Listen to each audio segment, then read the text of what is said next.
bite your own eyes out. I've got like a ball of like just pain. That's probably the kebab. Oh yeah, gone for the kebab. Oh.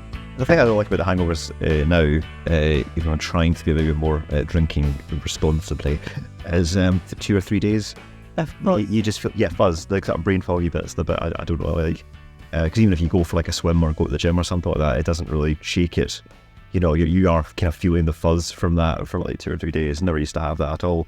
And you're now learning too. I'm much younger than you are. I don't get the 2 to 3 day thing. I just have one badging. There's still life in the old gal yet. Remember in Casino Royale when Eva Green and Daniel Craig like kill some folk together and stuff, and then she's like trying to wash the blood off herself, sitting in the bottom of the shower like crying to herself. That's like me. Coming to me back hang a lot. Except Daniel Craig doesn't come and give me a cuddle. It should be good. Yeah, at any point I could have gone, I'll get us a taxi, and didn't do it. I think you've had enough, Ed. I've ordered the taxi. Right, Laura. What's all this about men's mental health? I've been hearing some things from you about that. You've been seeing some tweets. Yeah, that's fucking... Let's fucking go. Men are sad, and people have been talking about it online. When did men become sad? Is this a recent thing that's happened? Have men been happy up until recently, and it's just mass sadness? We used to have it all. We used to be in charge. And you don't remember? You still do an R, but it's not as fun now. Because we stole Doctor Who from you. Yeah. And they're even on television now. These women. I know. What do they think? You can't go anywhere without seeing one of them. that was one of the Ghostbusters. We stole Ghostbusters. That was the tweet, wasn't it? Yeah. Did you put that into the group chat? Is that why Tucker knows where we're going with this? Spoiler alert. I said a tweet in the group chat. I'm going to find the tweet because you can have Doctor Who, by the way. I'm really fucking sick of YouTube kind of continuously tell me that I should like Doctor Who. I don't like Doctor Who. It's all got a bit show tunesy for me, and it's very, it's just that it seems, I don't know. I haven't enjoyed it really. I didn't even enjoy the Peter Capaldi ones very much because it was just fucking so much backstory shit that I wasn't across, and I just kind of phased out. Yeah, that was my thing. I watched the first episode that he did because I obviously liked him in the thick of it, and I thought, I'll watch this, and then very swiftly realised this is completely inaccessible to someone that's not watched every DVD box set for the last 5 years. I was like, thanks, bye.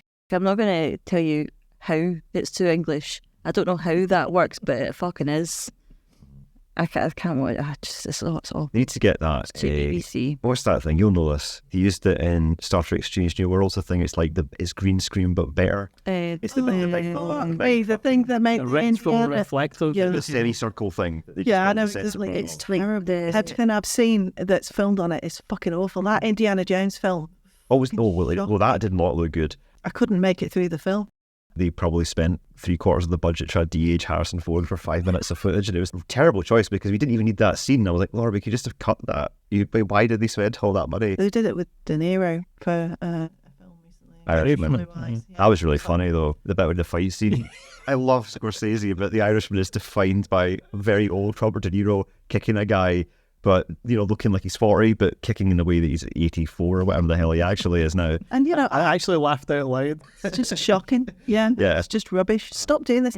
Could we stop fucking around? Could we just have young actors and give some young actors? And it worked fine for years. Everyone accepted that. Like, oh, he's playing the younger version of so and so. Yeah, people were like, we actually don't have magic or time travel, so it's fine to recast. So it was totally acceptable to use River Phoenix to play a young Harrison Ford, and he kind of looked enough like him that was fine. And do you know what? We can probably all suspend our disbelief for a couple of hours while we're watching a film. He was really good when he did that, by the way. Like some of the mannerisms and shit, he definitely did well. But the thing too is like, was it Godfather 2 where De Niro plays the younger version of like Brando's character? It says like, yeah, this was fine. Everyone agreed this works absolutely fine. We don't need to spend millions of dollars and wasting money. I would much rather you hadn't spent that on that shit train sequence and just done some normal Indiana Jones stuff for the rest of the movie instead. You know, Normal Indiana Jones stuff is all I ever want. just do it normal. You've got that in the first 3 movies. Yeah, Well, I don't see, like two, how maybe much 2.5. I was going to say, yeah. Like, so 2 movies, basically, maybe. Yeah, I agree. Raiders of the Lost Ark, which I must have watched about 60 times, and The Last Crusade, which I've watched a lot of times, but not as many as Raiders of the Lost Ark, and all the others are rubbish. I think Last Crusade is even better than Raiders. I think it's really, really solid. No. But the middle one, the middle of that sandwich is not good. Temple of Doom, I don't like either. And then we don't talk about the 4th. The 5th was, I mean, it wasn't as bad as the 4th, but I mean, But nothing is. the bar was in hell, really. I mean, once you nuke the fridge, buddy, there's not, you know, you can only weigh us up at that point, you know. Men will literally get inside a fridge in a nuclear blast zone rather than go to therapy, which is why men's mental health is right there. I just Trying to segue us back into the top. Well, remember the South Park episode where all the kids are traumatized by how bad the 4th Indiana Jones is. And Bert's like, yeah, that's quite good. Stand here with that big with the refrigerator. It didn't make any sense then. It didn't make any sense. Yeah, so that was men's mental health. The boys were sad. Yeah. They were really bummed out, you know. Yeah, the boys are sad. But there's been very, very online, very, very formerly Twitter. So obviously very reasoned and nuanced discussion. Not Chicken kidding, and everyone's turkey. going batshit crazy on both sides. So I've been seeing a lot of people who there's 2 sort of very loud opposing factions as far as I can tell. I'm very really on the bad app anymore at all because it's fucking unusable just a bit. It's bad. But people who seem to generally hold pretty progressive views on most things, but make this exception when it comes to talking about like this, like specifically like men's mental health and like the male loneliness epidemic. Like they'll have endless compassion for every other group, and then you're like, it's really bad that, you know, all these like teenage boys are, you know, really lonely and suicidal, and like, oh, fuck them because they're men, patriarchy, and they're so privileged. It's like, I mean, yeah, but they still want to fucking kill themselves. So, like, is there maybe, nah, it's not our fucking problem. But, okay, it kind of should be. But then obviously on the other side of things, the people who, the men with the poor mental health who are getting online and tweeting are like, yeah, men's mental health is really bad, and it's because women have rights now. And they are allowed to no fault divorce their husbands. They're allowed to in the workplace. Yep. And then there was that one tweet that I sent you guys that I thought was really funny, because I did say I'm not going to clown. We all know that I do enjoy some light misandry from time to time because it's really funny. But I'm not going to clown on anybody in this because I do think it's important. But this guy needs clowned on. So somebody had said there's the reason for this. He said, men had Star Wars, women invaded. Men had sci-fi, women invaded. Men had video games, women invaded.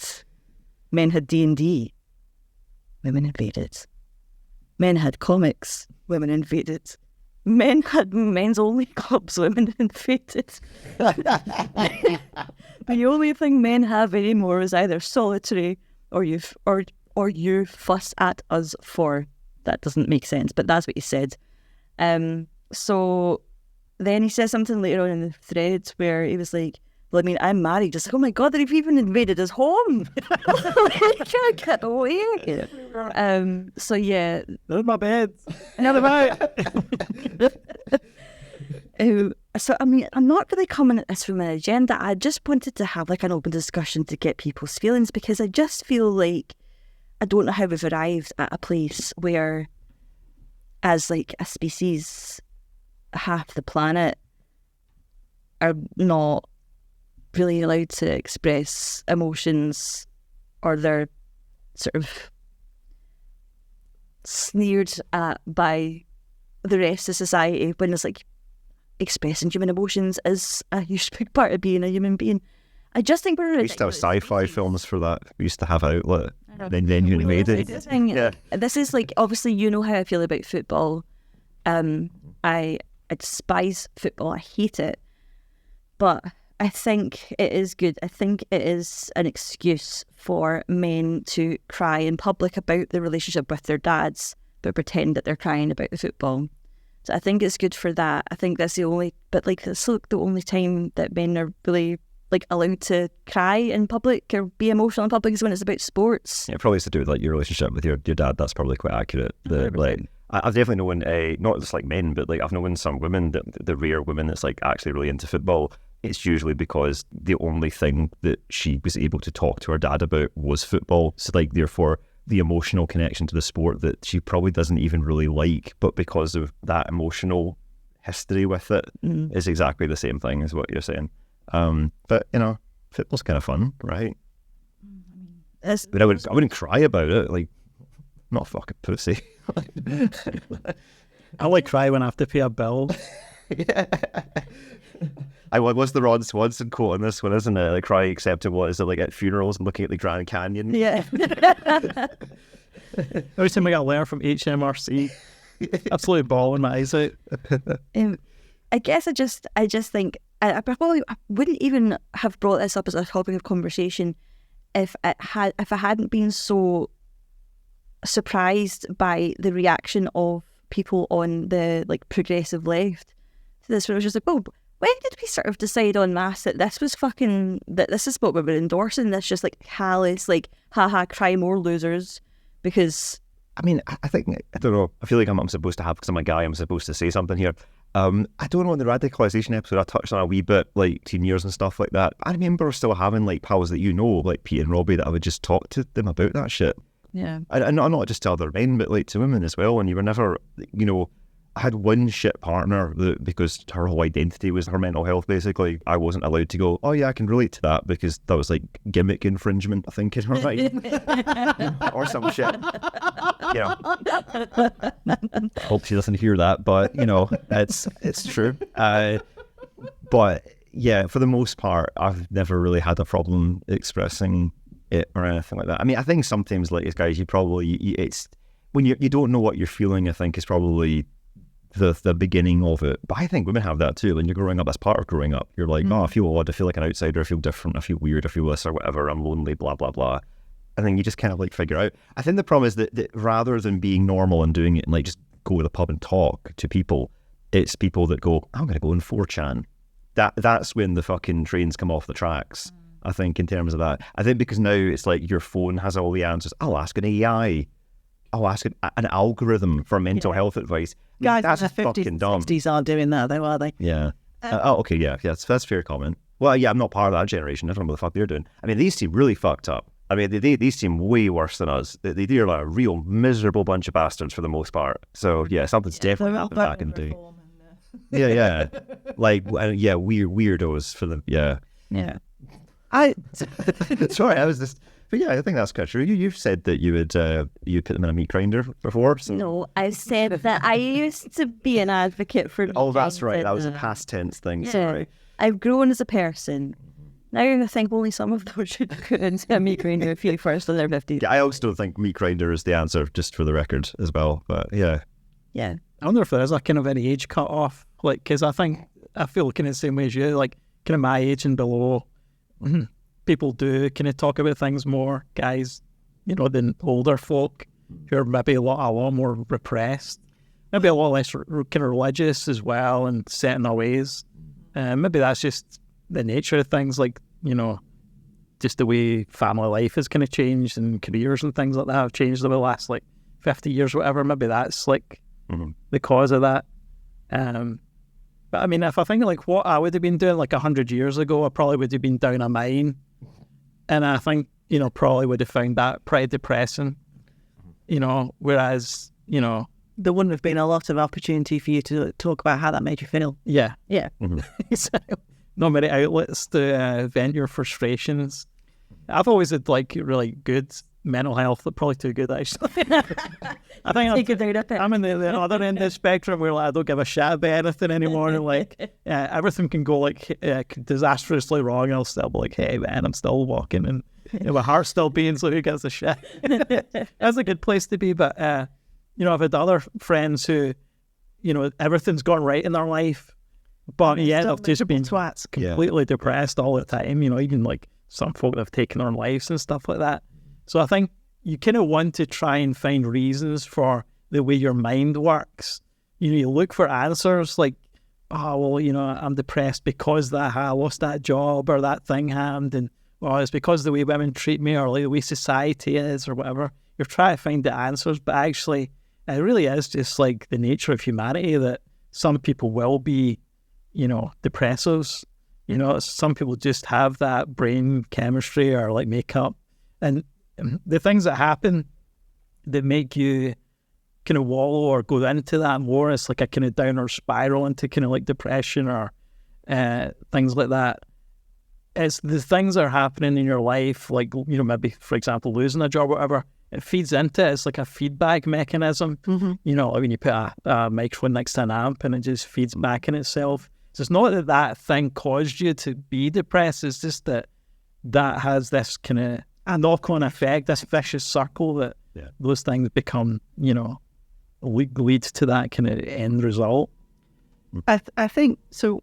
We've seen massive social changes in the last, I mean, since the end of the Second World War, really, and there's I saw a lovely thing the other day. People talking about the fact that we people are talking about pensioners as if they fought in the Second World War.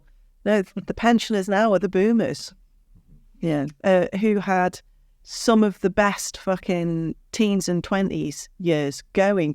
You know, the 60s and the 70s was when massive amounts of cultural change took place, and you got fucking paid to go to university. You didn't have to pay to go, and you know, like they got the benefits of an expanding national health, and now they're pissed off about young people eating avocado on toast for reasons. You know, but I could buy a house for like 9 pence and a fucking bag of grapes. I know it's fucking and there's this says, oh, you know, young people, they're just wasting their money. Yeah, they're wasting their money because it's impossible to fucking get on the property ladder. So they figure they might as well go out for fucking lattes. Shut up. But or drink in a casino till 5 a.m. like we did last night. Yeah, young people. But there is to the I think there's for a long time there's been an issue about men talking about their feelings, and socially, men are still often awkward about it. Then they've not been encouraged to, and it's seen as air quotes gay to be talking about your feelings and things like that, which is, I mean, it is patently ridiculous. I think a lot of younger folk are a lot better at it than a lot of older folk. As endless fucking buddy movies about old people going on road trips, and you know, not that I don't like those, but you know, learning how to smile for the first time. There's a sense, I think, that men are socially brutalised into being a certain way. We were talking about this and having a joke about this on WhatsApp the other day, but even things like urinals. My husband fucking hates using urinals. And it says, like, if there's a free cubicle, I'll always just go in the cubicle. Fucking hate urinals because it's just an avenue for fucking gobshites or show-offs or aggressive people to be trying to sort of, you know, like come and stand next to you and, you know, tell you that their dad's a toolmaker or whatever. Weird. I think It's an that, incredibly weird thing. the fact we turned peeing into a social event is a weird thing. Weird. It's not, to be clear, as a man, I can clarify this. It's not every time you go to one you're going to get in a conversation. But yeah, I think what he's getting on is that, yeah, if you're in a bar particularly, it will not be all that unusual for like a kind of, how's your night going? And you're like, I'm just taking a wee with me. Like, how could like leave me alone? No. Yeah, and also, but in the woods we weren't doing that. Like, if you were back in the day, we're cave people. You go and find your own tree. There's no way that you're. We were out the whole forest. The guy that also had to go for a pee came right next to the tree next to you and was like, "How's your night going?" My dad's told me. Yeah, that would be kind of weird. So yeah, I think that there's some truth to that. It's just saving space, isn't it? And that must be what it's about. It's like it's easier to do it that way. You don't have to. I've never even thought about that. So why do you just not have the same cubicles that we have in the women's? It's just bizarre. Like I asked you about this the other day, but I was like, do they have them in offices, or is it just like grimy little clubs? I'd quite like one in my house, actually. I mean, one, yeah, and the privacy of your own home, but And my lounge. loads of urinals in offices. Like, so you're there, and like your boss is standing next to you, peeing, and then like you're having a chat while you're both. That's actually so yeah. really strange. I was actually I cannot imagine. I used the bar example, but you're right. The most common place for it to happen. So in my current office, it is in the mains. It is just booths because they're relatively modern buildings. So I think that probably in terms of times are changing. Even the bar we were in last night, it was really. It's Joanne's worst nightmare. It was male and female, like just cubicles with a shared sink area. Oh yeah, because on the door it said MF, and my brain went motherfucker. Yeah. It goes back to being in school. Like you just when you and your house had to go for we don't have between classes, we've got to go for a pee now. So you just conversed while you were peeing. It's you're right. When you stop and see it, it is kind of strange. But it's just because you grew up in it. It's like Can I just check that you realise that we don't actually like pull our full trousers and pants down in bar ankles? style? Yeah. We're not Donald Ducking it in there. Like It doesn't matter. It's never the weird.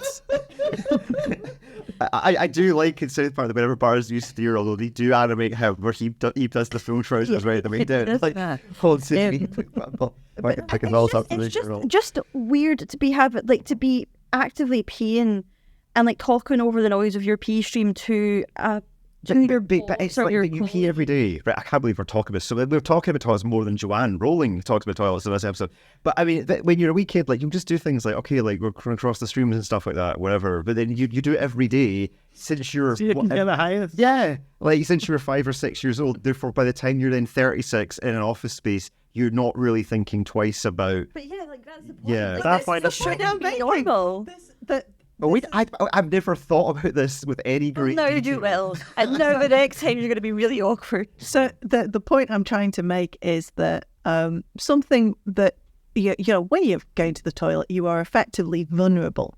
Okay. But the thing is, that's without backing up. I think some of what J.K. Rowling's saying is that I don't know if that's a thought that I've never gone into a toilet and thought I'm vulnerable. Yeah, but nonetheless, the idea of somebody because kind of once you start, you can't stop. It's like Pringles. But if anyone starts then you just spin round and just watch them. Exactly. Yeah, we're all. Like I have my deadliest weapon in my hand right now, my arms. With my sword and my shield. My lightsaber. It's a point of vulnerability, so it is something that you, in general, wish to be doing in private, hence fucking cubicles. And there is something... I'm sure it's weirder if you're gay, if you're kind of in a close proximity. It's like being in the RAF when you're showering in like an open shower system, like everyone's naked and we're all like showering together. So, as a straight guy, you're not really thinking much about that. Because even when we used to play rugby in school, it's the same Men idea. have no idea how gay they are. But yeah. But you come back like that vulnerability thing. I mean, I get it, but I'm not. Some guys, I do feel that. Like, I think it just depends on the person. Some folk get pee fright and can't pee in a urinal, have to go into the cubicle and stuff like that. Yeah. But I guess that's just like a learned behaviour. I'm making that all of this is sort of, it's little power plays. It's all ways of stripping a little bit of dignity and privacy and security away from you. That you have to do something that is effectively a vulnerable act in front of other people. I mean, because we did bravado. in the point, well, to be fair, we did come up with it. It wasn't like a woman went, this will fucking piss them off. But we came up with it. Well, I don't fucking know, but I mean, clearly a bunch of men must have probably the idea of like, we're all going to pee next to each other. Men who are in charge. It's just practical, isn't it? It's like you can't afford to have a full like loads of toilets, especially like a football stadium or whatever. So they just tiled a slanted wall. Had a wee trough at the bottom. That's it. Drains to go out. Like fucking animals. When it's like... Yeah, we are animals. I mean, let's face it, that's what we are. Pubs used to have a fucking trough at the bar, guys. That's why they didn't let women in. As long as it fucking is kept pretty So clean. have invaded, and their lives were better when they could just pee wherever you want. There is a sort of assumed etiquette. Cats. And when you're, you don't you shouldn't really talk to the guys. I can't believe I brought this up. I'm so It's sorry. people obviously do, but you should keep your head looking ahead. Yeah. If you go like that and look down at the next person, that's sort of frowned upon. Considered rude. It's like it's an unwritten rule, Don't stare. just in case you're ever in there. I just find it odd. So the journalism bars, like if you guys are favourite, the thing that I find really strange is like, especially in professional settings, people are so like the discussion around what's appropriate and not, and sexual harassment, and like that's all so front and centre right now. And did nobody go, should we maybe do something about everybody having to get their dicks out next to each other? Do you not think it's weird that this is the guy that you just like sit next to every day, and you're just, I think it's just weird. I think it's weird that we've accepted it as normal. I think you should all just get stalls. It's not. But there's nothing sexual in it though. It doesn't matter. It's still. It's just a willy. It's the wee willy winky. Some more weird than others. To me, it's an example of the way socially guys are sort of shoved into it. You're expected, and it was because you're expected to be in charge. Therefore, you're not allowed to show weakness, and that's the sort of origin of all of that sort of toxic masculinity. And it's getting better for younger guys, but you do get basically fucking incel dickheads who are looking at some rosy tinted past and thinking that previously some, like some sort of communist regime, a woman would have been provided to them along with a pair of shoes and a fucking... They'd have a state-mandated trad wife. You've played devil's advocate. I'm going to take a swing here about let's go and defend, bring back the patriarchy. Let's see how I can do with this one. Good luck. All right, well, I'm going to go to the toilet. All right, no, wait, I need you here for this. Someone to come? No. Time? That's almost 30 minutes on toilets, by the way. I'm so that was yeah. Sorry. That's probably way longer than the J.K. Rowling episode where we talked about briefly, probably 5 minutes on that. I'm really sorry. Mm-hmm. Anyway, I had no idea she felt that way. That was I should even think every time I'm going for a pee, I'm going, God, I'm just going to make me in there for him. He feels so vulnerable. Well, you're out there doing a pee, checking your phone. It's like, So I think that blokes in general, as you say, you've never really thought about it. You just accept it. It's totally. I think that's the thing that I think that. But women are all the time thinking, what the? But this is kind of where I was. This is kind of where I was going to go actually with the conversation. That it's like we've not stopped to like think about half this shit, and we've now obviously entered a world where like the women now have a voice, which is obviously good, but man, they won't shut the fuck up about this shit. So like all the stuff that we've not really thought about for like hundreds and thousands of years probably, we're now like, oh no, for centuries. How fucking dare you make me think about it? And I think there is a little bit of a thing about like, well, why aren't you talking about your feelings? Like, well, I just don't want to, like, leave me alone. That is that's a possibility as well. But the other thing too is that I have found this is not to do with caveating this one quickly, Laura, not necessarily to do with you, but I have found that in the sort of post-Me Too world, that now if you are critical of women's behaviour, so let's use Instagram as an example of this, where I've deleted Instagram completely, right? Mm-hmm. I actually think Instagram is like morally bad. Oh, so and I think that the bad behaviour on Instagram is largely perpetuated by women. Now, I know it's owned by like an evil billionaire dude and whatever, but the general day-to-day running of that and all of the horrible fast fashion industry, everything that spirals off of that, body image problems, is largely, in my opinion, created by women. Now, if I say, now, Laura's fine, no one's overreacted here, but that is the kind of view that I've expressed, and I think that's quite fair.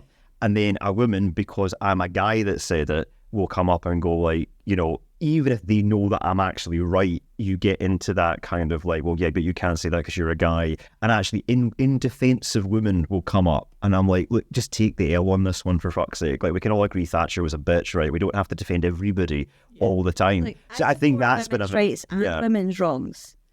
So you and I've had discussions about this where I've not told you to shut up because you're a man, you're not allowed to have opinion. Well, you haven't, but No, others but I have expressed that it's a bit more nuanced than that, because that is a societal expectation of like your worth is determined by the way you look and how attractive you are.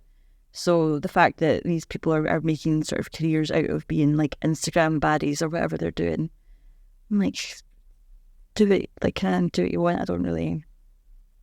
Yeah, I support women's rights and women's wrongs. That's I suppose my issue with it is always simply how it affects, younger girls who are just starting to grow into being. Well, that's kind of that's what I'm talking about. Yeah. I mean, we went away with work for the weekend, and the flight out Glasgow airport, there was a little gaggle of women, young women, and they'd had a little bit of wine before the flight. They were all making quite a lot of noise. They were having a really good time, and they were funny, but they were quite noisy. But they'd all fucked with their faces. They'd all got weird shit going on, and we got off the flight, and one of my colleagues turned to me and went, "What's wrong with all their faces?" Right? There's a guy in his 50s who's lovely and no fucking element of sexism to him at all. He's a lovely, lovely baby. She says, "What's wrong with all their faces?" And it's really, really odd. And there's this, I worry that women are, young women are being encouraged to have really quite strange and dodgy minor plastic surgery, and some not even minor. Some of them are having like see those butt injections that they get. They've killed so many people because it's really difficult if you're injecting fat into someone's arse. There's Maybe main vein, Brazilian butt that are lift. that are like main veins and arteries running through that. It's really difficult to make sure that you're definitely missing them. So people have died because they've had fat injected into an artery. I've never needed any fat injected into my arse. Yeah, I've had. Since we talk about this, I mean, it'd be like sort of the men's mental health thing, where it's like, okay, like, yeah, we've had it bad or whatever, we're vulnerable in toilets, as we've established for 30 minutes in this conversation. But yeah, like, we're not doing. For the most part, we're not doing that. Do you know what I mean? Like, so it's kind of, well, yeah, this is. Well, it has started to go a bit this way because with Hollywood now, with all these guys doing the fucking steroids, actually, that has gone a little bit funky as well. But I think that, yeah, it's sort of... It's a different thing, though. So it's sort of mirrored. So yeah, that's how for women, the societal expectation is that they have to be hot. So that's how it manifests on Instagram. But for men, it's a different societal expectation. So you're all just making like wanky fucking alpha male podcasts talking about mindset, and women are all whores, and if they have a body count over -5, don't fucking touch them. And it's so funny for like our ratings go up now that you've said that, like, as we're giving the people what they want to hear. Yeah. I think the thing to just thought about that is because you're right about the body standards changing and all that, because that needs to be hot, I guess, is probably what all this boils down to, really, like, on both sides of the conversation. And I think that back in the day, like, a lot of Hollywood, even see Hollywood actors back in the day were fuck ugly. But, that has shifted. There's a difference in that now. And I think that a lot of it is probably more of a younger person's dilemma now. I don't have to worry about it. But yeah, that kind of like, how do I look? How am I perceived? And all this sort of overthink of it. And I think that with the digital age, that's gotten worse and worse and worse. So to sort of go back to the toilet thing and how we just didn't really think about any of that, that's sort of what I mean, that a lot of the time we weren't really having to think about any of this shit because those pressures weren't really on us. And now the pressures are there. And I think that some people could interpret it, maybe incorrectly, that those pressures actually might be coming from the women. So they come back to the Instagram thing, where I think that Instagram is primarily being churned by women that want to show off and do all this weird stuff to their bodies and all this image-centric thing. And a lot of the male, like, look how hot this guy is also being led by women. So I can kind of understand how a man could arrive at, they're the problem. Because previously, we just cast guys in movies that we thought kind of looked cool, not necessarily hot or whatever, And then the idea was they could have their hot leading lady, and therefore we didn't really think about any of it. We would probably have watched like Indiana Jones, like come back to that, like watching Harrison Ford and going like, oh yeah, like I could kind of be that guy. And then you're a wee kid and you go and pretend you're Indiana Jones. You don't go like, do I meet the beauty standards of Indiana Jones in a way that now with the Marvel and the fucking steroids and shit, we're like, yeah, you kind of would go a wee bit mental at a younger age about all of that, I think. So I think, so see that like unhealthy, you know, metabolic steroids, fucking jacked up muscle bound thing, that's not for women, that's for other men. Yeah, and Instagram women influencers, that's for other women. Have you seen the kind of men that women simp over? They'll be like, oh my God, this is the hottest guy I've ever seen, and it looks like a Victorian ghost child. Like, it's just like fucking Timothy, what's his fuck, and Benedict, like Cumberbatch, doesn't was the ugly man I've ever seen. What a fucking skull. But like that's the kind of... Sorry, Benedict, you were really good in that thing with the big puppet on Netflix. Don't apologise to him. He's fucking drowning in pussy. People love Benedict Cumberbatch. He's beating them off with a shitty stick. Like, do you see anybody like swooning over Dwayne The Rock Johnson? I mean, probably, but not to the same extent you see them swooning over like Timothée Chalamet. He's really stop doing the roids, Dwayne, but stop doing the roids. Big Dave, stop doing them now. You can pack that in. Well, I can get good at acting first though, because Big Dave got good at acting because he needs to do that bit too. That's why they all do them, because the sort of the overlap between the people that aren't very good actors and roids is very common. Whereas Robert Pattinson, when he did Batman, he was like, oh, you can go and hit the gym and do all that roid shit. He's like, no, I'm just going to act. Yeah. And he was like, yeah, that's what we used to do it. Well done, sir. So that's, yeah, it's not universal. Do you think they get silicon bodysuits for? Yeah, I know. It's like, it's a fucking Batman outfit. I'm going to see you with my top off anyway. But that, I think, is the core point though, isn't it? It's like the conversation is, we're being told it's the men versus the women, whereas what we're identifying here is the problem is it's women wrecking it for other women and dudes wrecking it for other dudes. Yes. I think it is what's happening here. I think what it is it's corporations making money.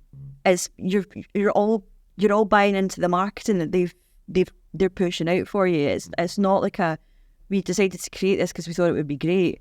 It's I need to make money as the owner of this platform. How am I going to do that? I need somebody to sell these like fucking bracelets that tell you if you're menstruating, and I need to sell what is it, brain force that brain force plus. Yeah, it's capitalism. What did brain force what was it meant to do? I've just realised that because was it meant to make you smarter? Yeah, that didn't work, did it? No, it did. I just wondered, but I never actually thought of that. Was it meant to make your brain mind work quicker, or were you meant to get your IQ was meant to go up? I think it was meant to be like the pill in Limitless. So it was obviously like it was just like a perfect market strategy of like we're gonna sell that series.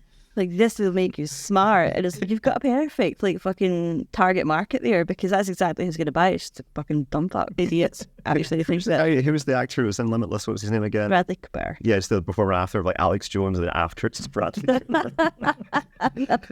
Wow, what an improvement. There was a TV series based on the film as well, and that was really, really good. I really enjoyed that. It was pretty good. I've only seen it once, but I quite enjoyed it. I think about the film from Limitless about once a week. I'm not going to lie. I think all the time, I'm just like, I think my life would be so much easier.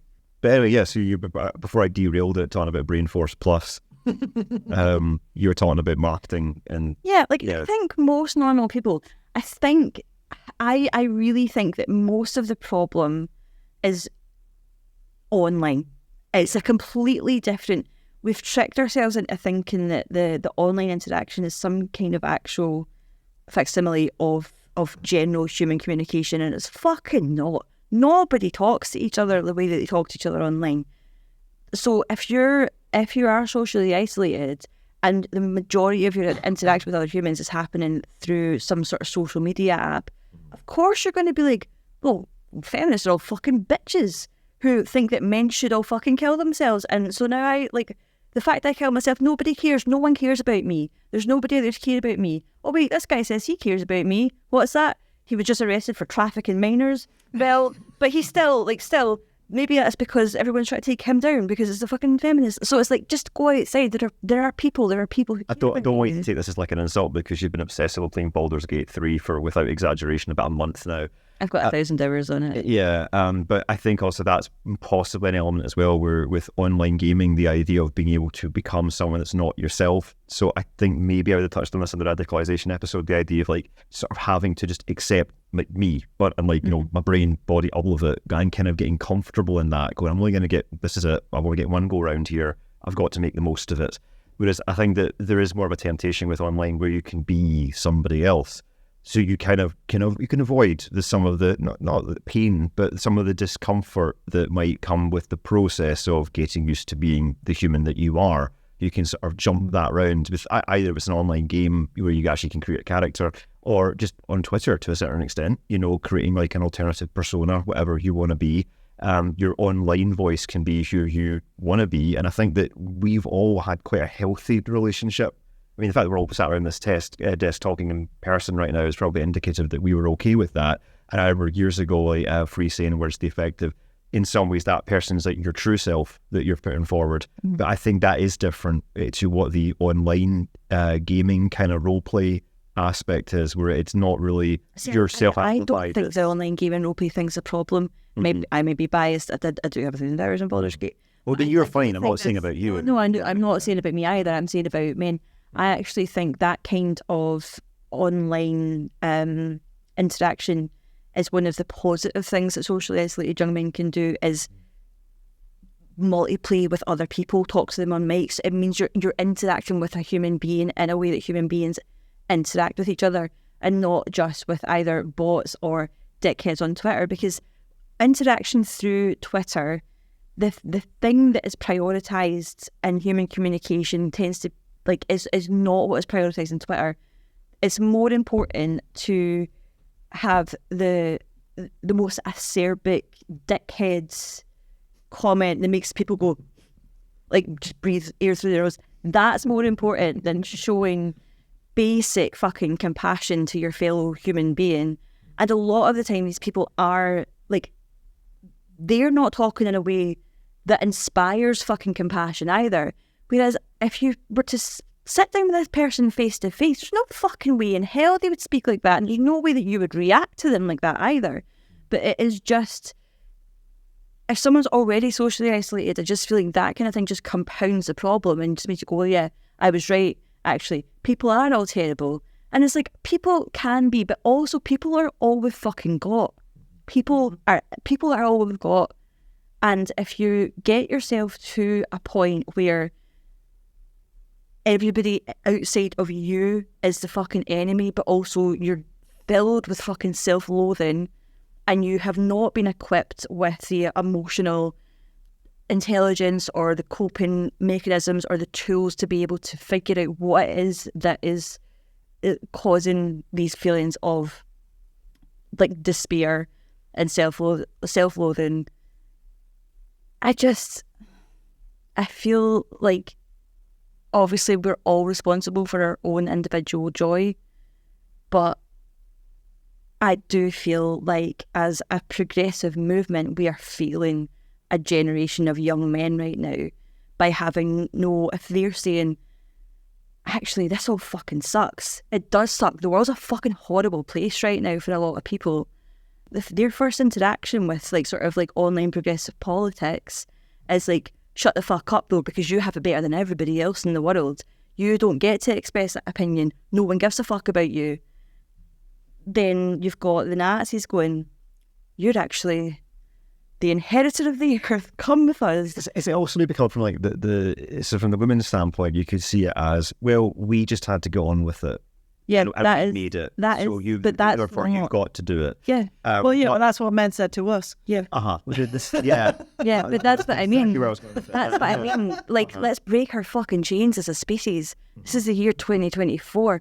We've gone to space. We can't fucking figure this shit out. Like, Jesus Christ, come on, people. Yeah, these are our children, and like, it's kind of daft to be like completely dismissive of like all the manosphere stuff in terms of like what they have seen as being problems in the shift of like demographics and economics and like social attitudes over the last like 30, 40 years, whatever.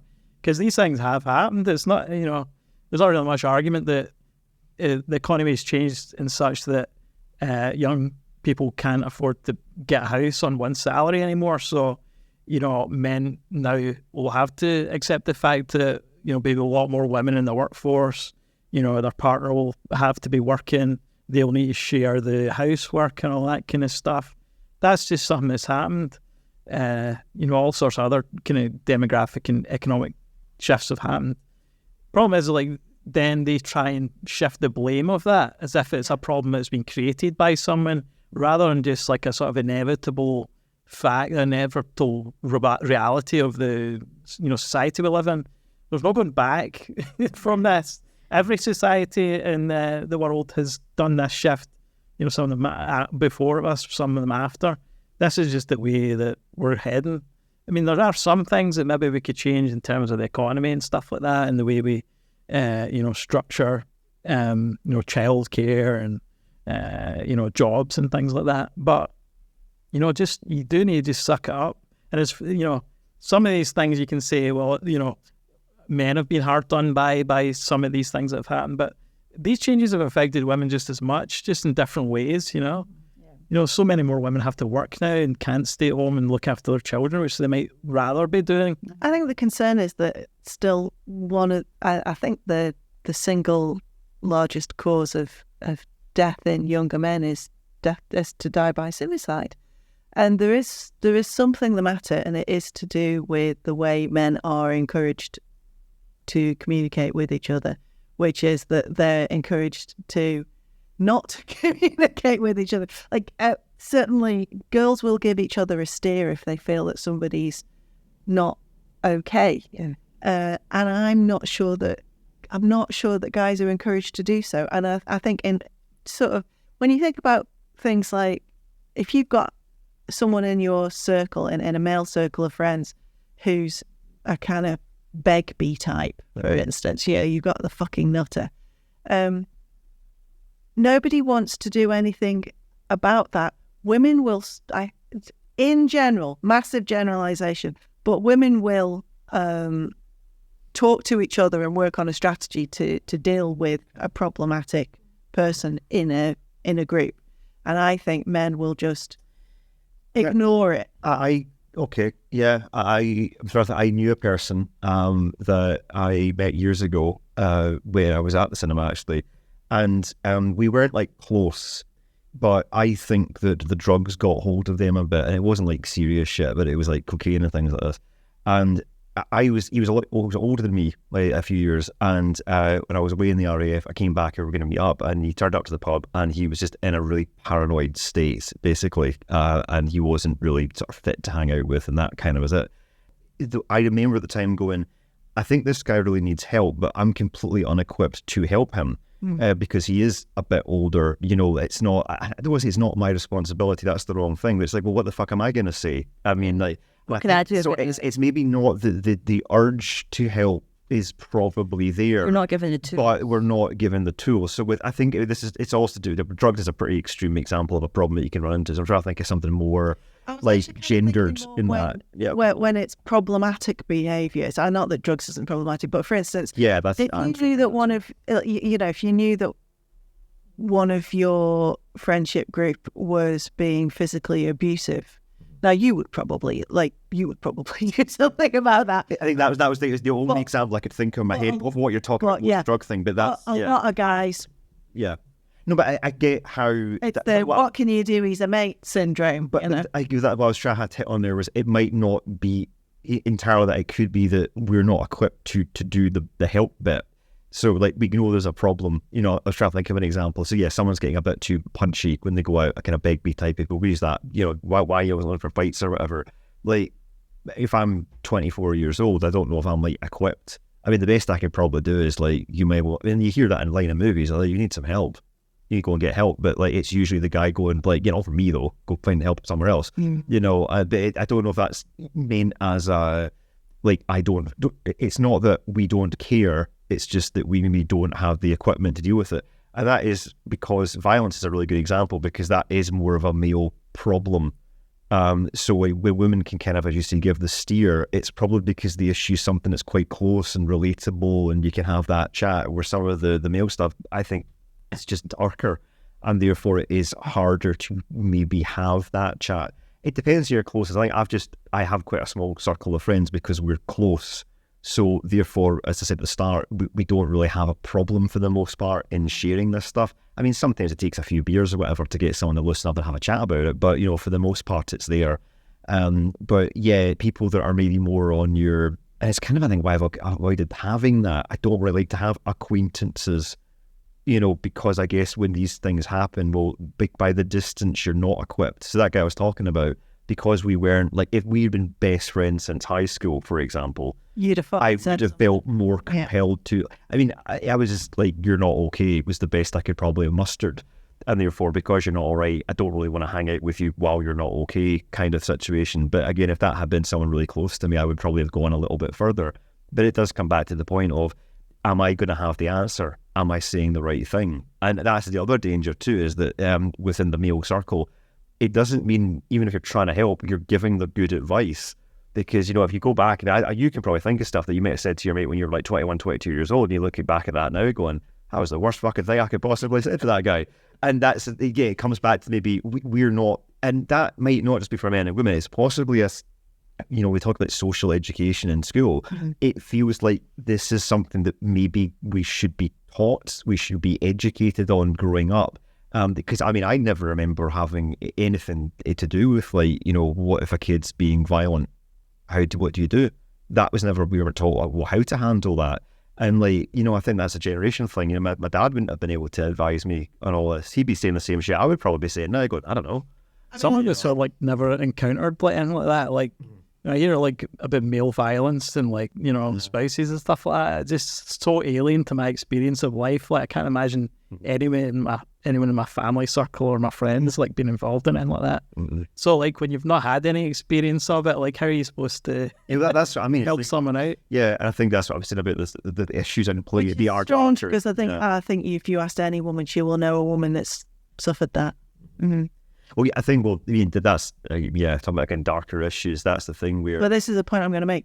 You probably do know somebody. Exactly. You just don't know that you know somebody, whereas I think women are probably more inclined to be...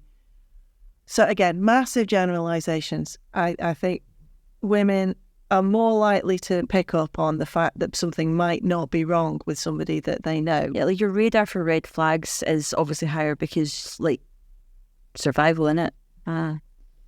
You're socialized to always be in that mode from a really young age, and it doesn't occur to you that you're being socialized differently until you're 18. Yeah, and then you realize that your guy friends don't text each other to let them know they've got home safe. Yes, and shit like that, and you're like, oh, so you're not constantly in danger. Weird. That's probably why we're okay pissing next to each other. Probably, yeah.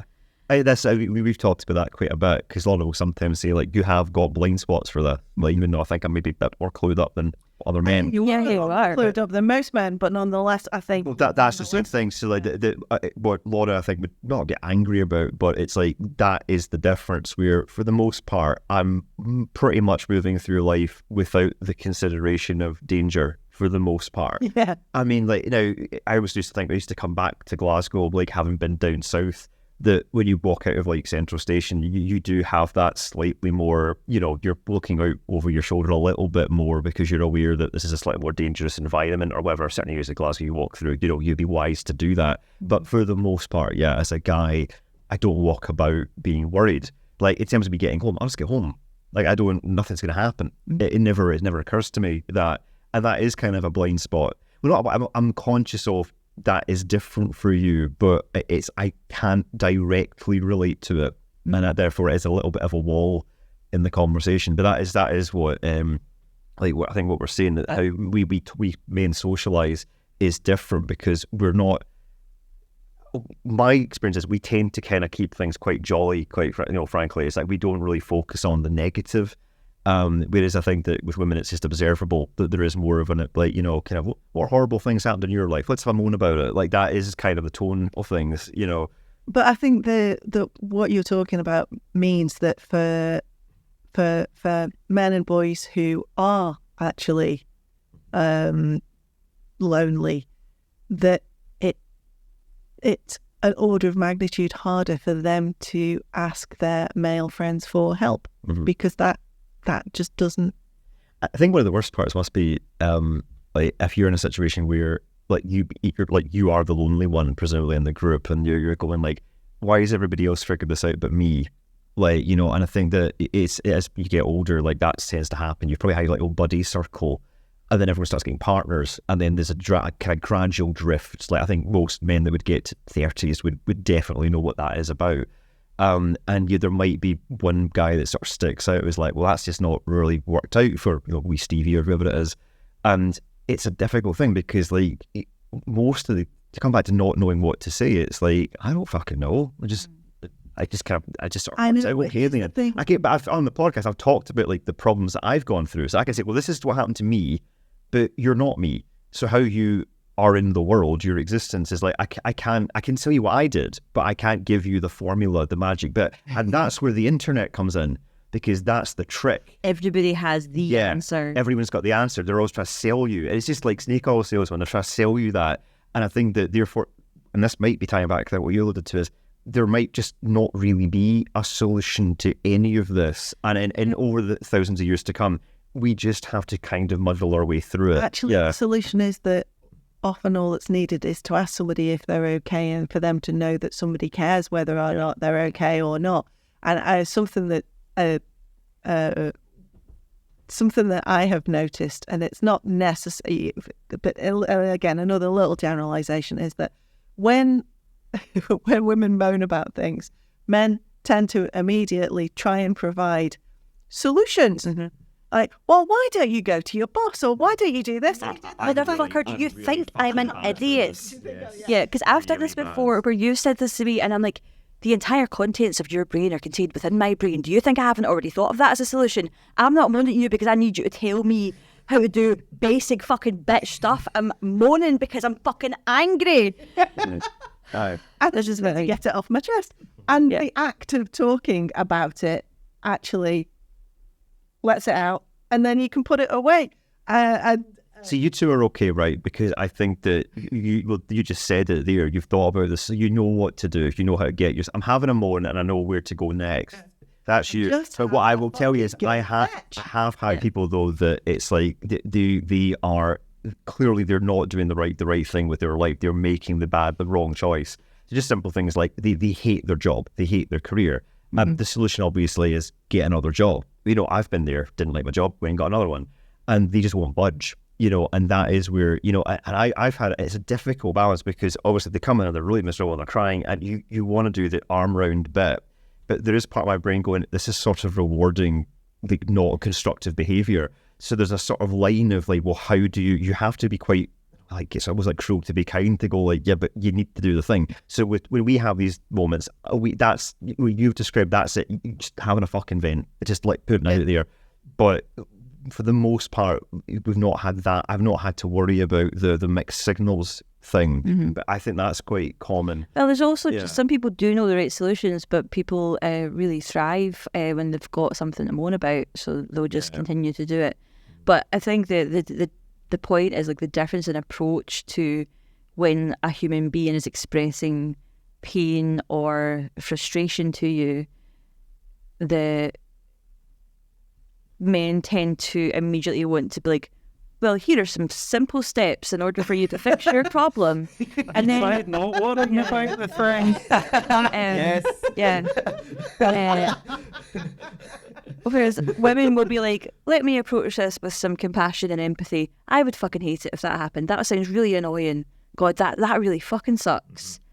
I can't believe this has happened, blah, blah, blah. It's like, let's relate to each other and share that. And so what you say, so but something similar happened to me, X and blah, blah, blah, blah, blah, and you'll fucking have a mild competition with each other as to who's had the shittiest thing, and you can laugh about the shitty thing, but it's not I think Kai's approach is, it's always like those fucking lists you get on the internet when you're looking for an answer to something, and it's always 5 things you've already done. Yeah. But it's just have you tried switching your computer off and on again? Have you tried resetting the prompts? fuck off. I've done all that.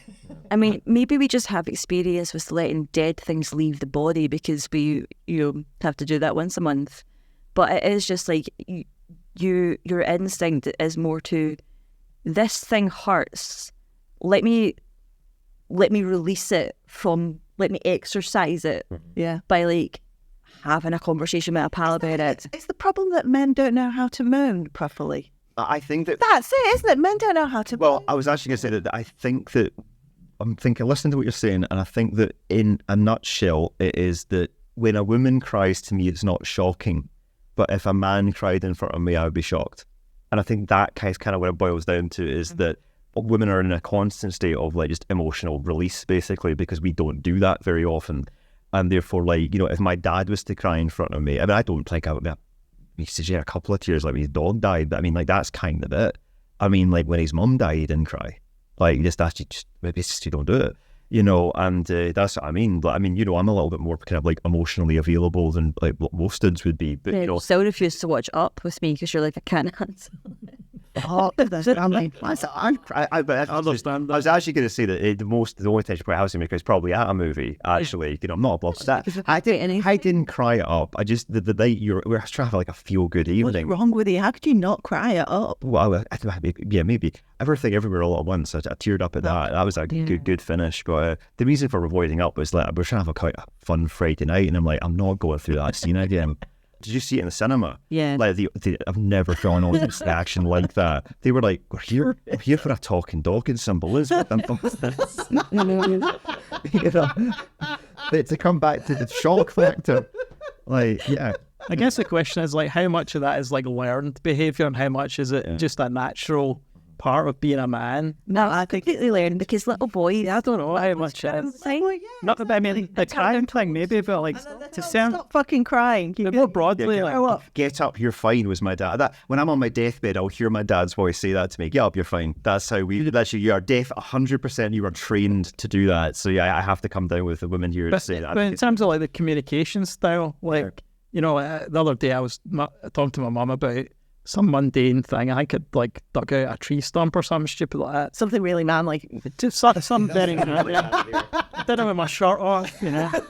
There's a woman who went to death for a dying cold. Off your head. For your hands. Bluey stop date. Did it with my bare teeth. So she wanted to know everything that happened. Who was there? What day it was? What was the weather like? And you know, it was like a 20-minute conversation. And then my dad walks in and she says, "Oh, tell your dad about digging that tree stump up." And I said, "I dug a tree stump up." And he went, "All right, cool." And then walks out. Men don't ask questions. And this is We drove all the way to London to watch AEW Wembley this year, and Laura was in the front seat the whole way down, and Laura talked the whole way. Pete was in the back of the car. He drove with us. I did it for you, but to keep you awake. And Laura had, on the drive back up after the show the next day, you said, "I'm going to log on to work and do whatever it was. Log on your laptop and sit in the back of the car and do some stuff, whatever it was." And Pete was going to sit up front. And I remember saying the night before, "You'll be in for a shock because we're going to do this 6-hour drive. And I reckon we're going to not see an awful lot." And that's exactly what happened. We chatted lightly, and there would be 20-minute periods of silence because, like, that's enough. Like, we know each other, we know all the stories, we know this stuff. So occasionally something would come on the fucking radio, or you'd look something up his phone. I'd be like, "Yeah, all right." Nothing like that's kind of it. I mean, it's a friendly chat, but that's kind of, I think, what you're saying, that the communication style is just totally fucking different. You definitely get chatty guys and you get quiet ones. So it's not like it's there's a big overlap here. It's not as if either one thing or the other, but definitely there is a difference in communication style, generally speaking. Generally, and I do think that is probably learned as well, because there are lots of little things that are like sort of male roles that require you to do X, Y, Z, or like female roles that require like if you from a very young age are treated like you're supposed to be a sort of caretaker, caregiver type role, then you will be that. Like that's, you're sort of put in that role from before, like and then school. How good you are at it will depend upon your personality. I mean, there are things. I mean, the ability to do small talk is one of those things. I'm not very good at it, and I really don't enjoy it. I avoid going to the hairdresser, as you could probably tell by the state of my ends, because the whole hairdresser thing drives me nuts. If you can find me a mute hairdresser so that I don't have to sit with a stranger fucking talking about inanities for half an hour. You know the whole, like, why can't these immigrants let us speak English in a hairdresser? I'm like, if we don't speak the same language, that's a fucking win. Because you can just sit there and you like, it's like basic, like, hello, are you having a good day? Yes, I am. Cut the fucking hair. I'll just keep looking forwards. That's my, you know. It's like chatty taxi drivers. Like, I'm paying for a service here. I'm not interested. Yeah, just I know. want you And so, like, take me. It's actually, it's talking about the sort of the gender thing, actually. This is definitely true of me, that I actually generally prefer the company of women over men, generally for this reason. Because I think that with women you can get into like more in-depth conversations about more meaningful things faster. Because I'm dog shit at small talk. Like if I'm in a situation, see if I'm in a group with like 5 men and someone brings up football, I'm like, kill me. Actually fucking kill me. And like, and it's really hard because sometimes you get like your uncle is a good example that he's like, you know, really considerate and like makes time for me. But I'm like, please don't take this personally. I'm just terrible at small talk. I'm really bad at this. But I feel women, like, you can, for some reason, like, they don't do that bit. When they're asking you, like, how's it going? It's a more intense question. So, like, when a guy says that, to come back to what you said about your dad and the stump, like, that is how we kind of do it. And therefore, you have to kind of bounce onto a series of small talk points. Yeah, so... Yeah, for example, before you get to the good stuff, you know. We had a wine night at my mum's house, and my sister's pal was there, and it was the first time you'd met her. And within half an hour, she was like, yeah, my relationship with my mum, I'm just coming to this revelation right now that it's X, Y, and Z, and, you know, I've got a child now, and it's like, yeah, as you've known this person for 20 minutes, she's like, this is just a deep, dark, like, pain that I'm dealing with right now, and let me talk to you about it. And you're like, that's what I mean. And you're like, dead interest, like, that's going to close up the question. Yeah, but which is, I know, obviously talking about someone's trauma is maybe not the best example, but, you know, weirdly, I'm more comfortable in that setting, doing that, than I would be in the sort of more like a real honest conversation with you about chat. You know, I've never that's about back to school again, to come back to feeling like kind of, you know, even within like a group of bloke people, like, you can still feel really lonely. And I think that's probably for the male mental health, that's probably maybe even the start for some guys of where that kind of begins, that like you don't really fit with the other dudes, because as long as you fit in with everybody, you're all right. But the minute you start being kind of othered, unintentionally, whatever, and then I think just it's as long as, you know, I think most guys are able to sort of cross that divide and maybe come to the same conclusion I did of, right, okay, blokes are okay to hang about with if you can make close pals with them, but generally speaking, the women might be better to go to with your problems or whatever. But if you're isolated and you're not able to make that jump, that's probably when you're in like the real danger zone for like, this Jordan Peterson guy makes a lot of sense. You're going to end up in that hole very quickly, you know. Yeah. And all of a sudden you're listening to 3-hour episodes of Joe Rogan. I mean... Who's a very interesting man. Do you listen to his podcast? And Cash App. I find that I make friends with men much more easily. I find... So I am deeply uninterested in anybody else's children. Right? I'm profoundly... disinterested in other people's children. I don't really want to see photos of them. I don't care how cute you think they are. I'll see your cats and your dogs. Show me your pets. Fine. I'm not interested in their achievements or how good they are or how special they are, or really anything at all about them.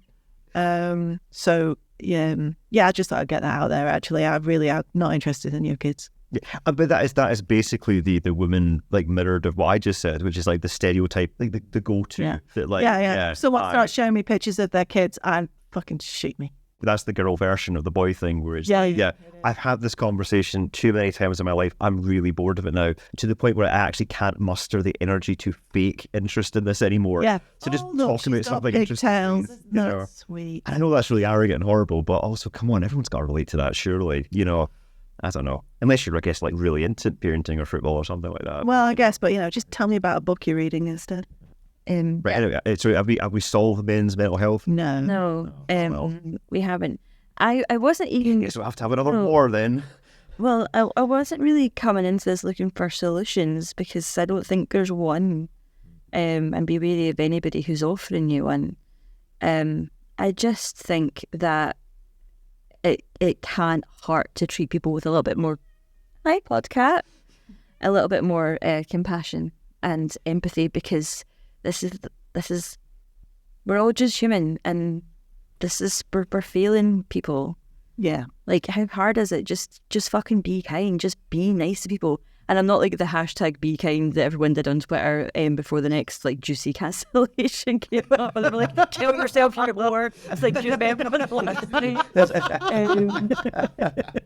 I mean, like, I'm not being like, oh, poor little baby sweetie men, like they've had it the hardest out of everybody. This is so difficult for them. But what I do think is different is like, we're all going fucking through it.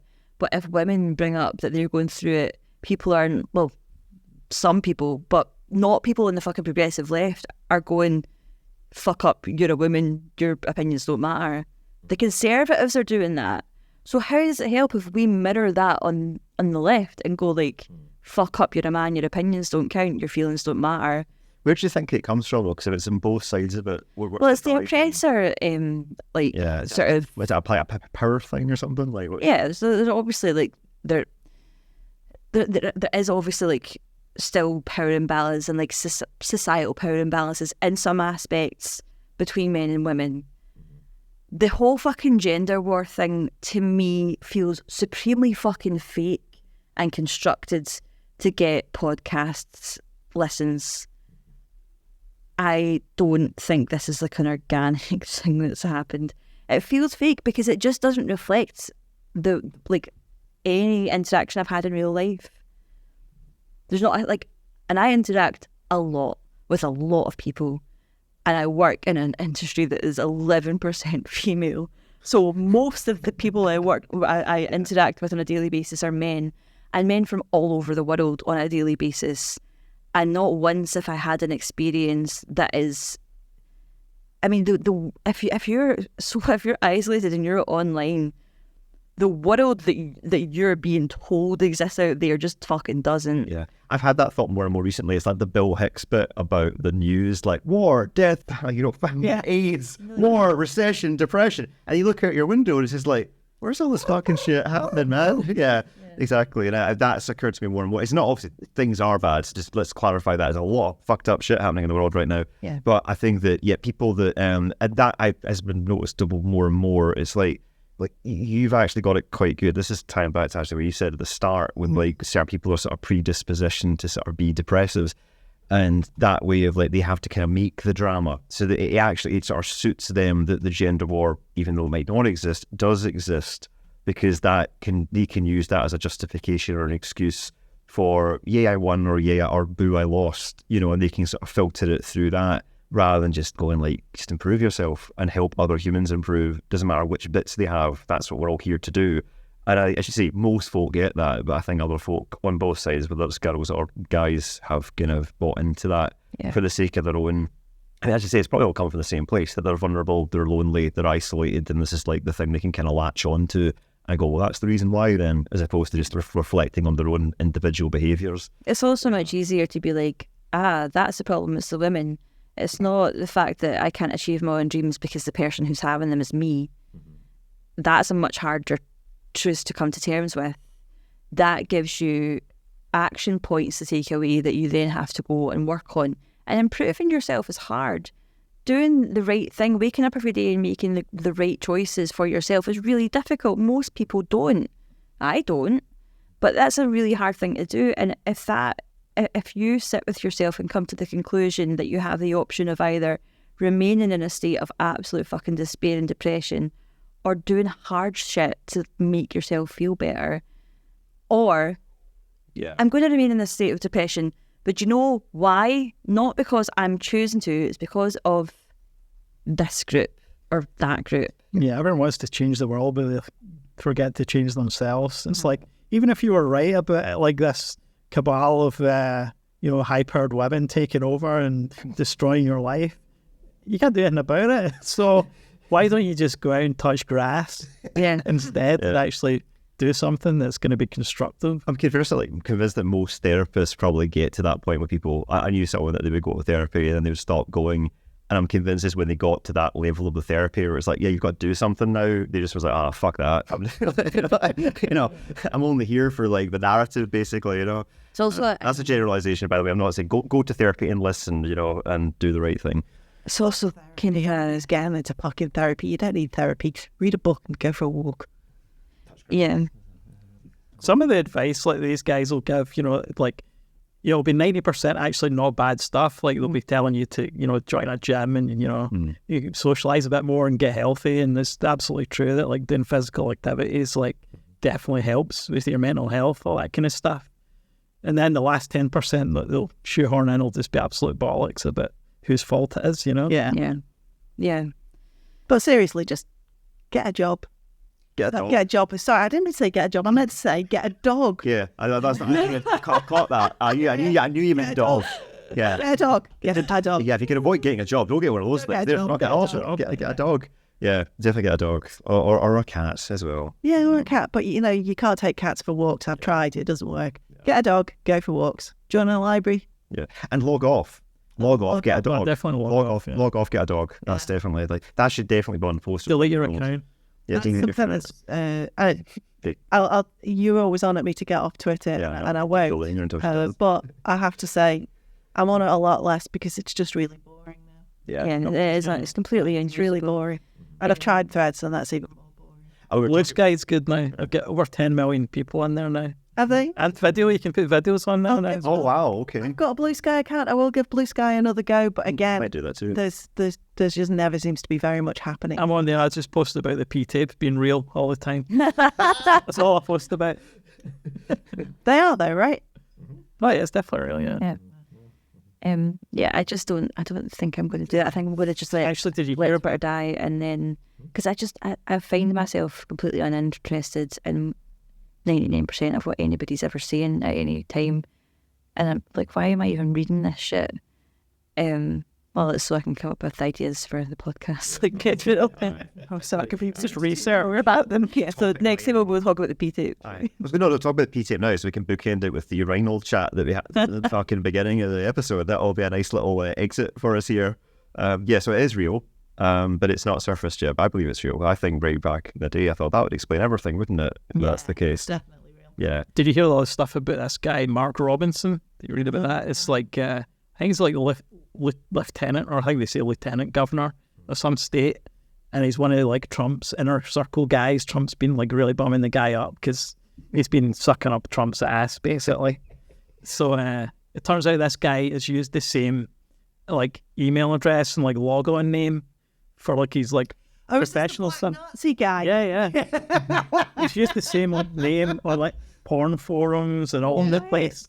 So like he's got all this stuff like saying about how he's like Black Hitler, calling himself Black Hitler, and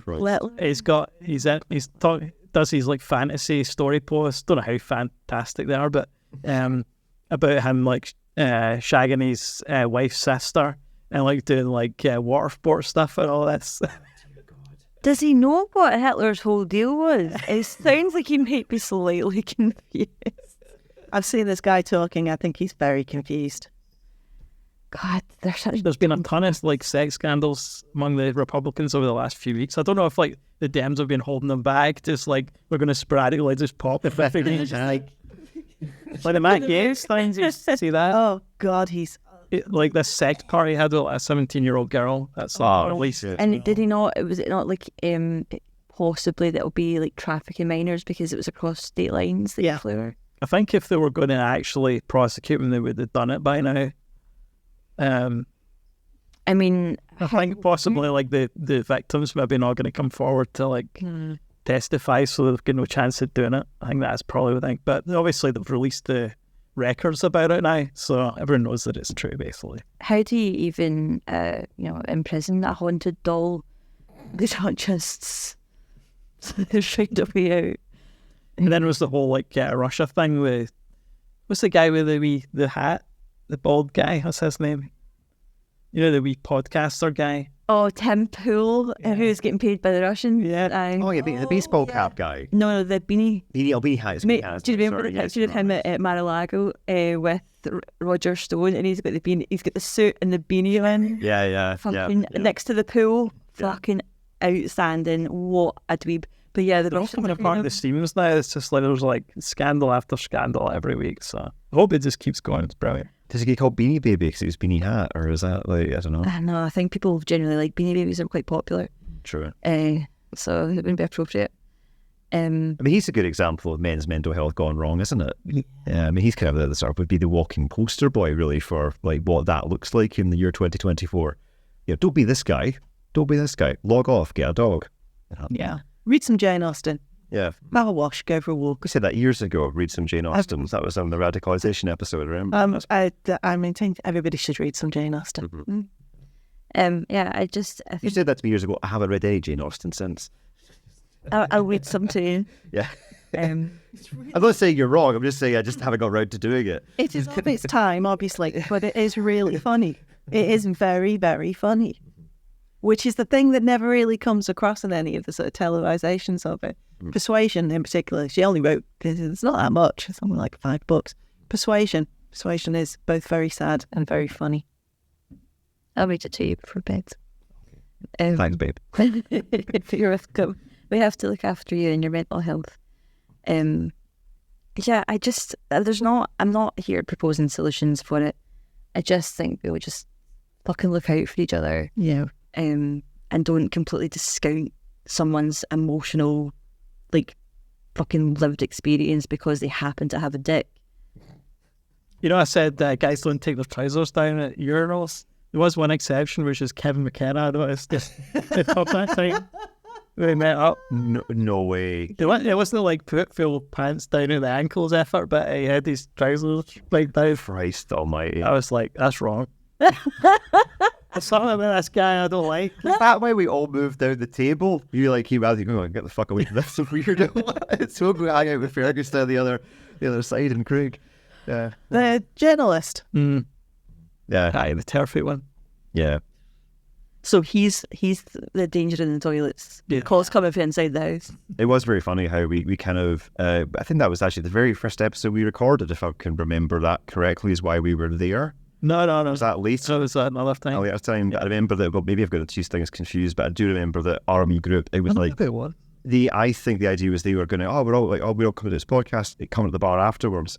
And it was supposed to be a kind of like mergy meet, and it wasn't like we didn't try to communicate, but it was just all the general lot were just like, these fucking weirdos, get the fuck away from us. And it was very clear from the jump that we're not really welcome in these circles of these. It's very kind of, that's our little club. And as much as I was like, it'd be quite cool to be in your wee club and we could maybe try and make some cool things together. No, that wasn't. They're probably intimidated because you can write better than any of them. I know. Oh, shit. Yeah. Yeah.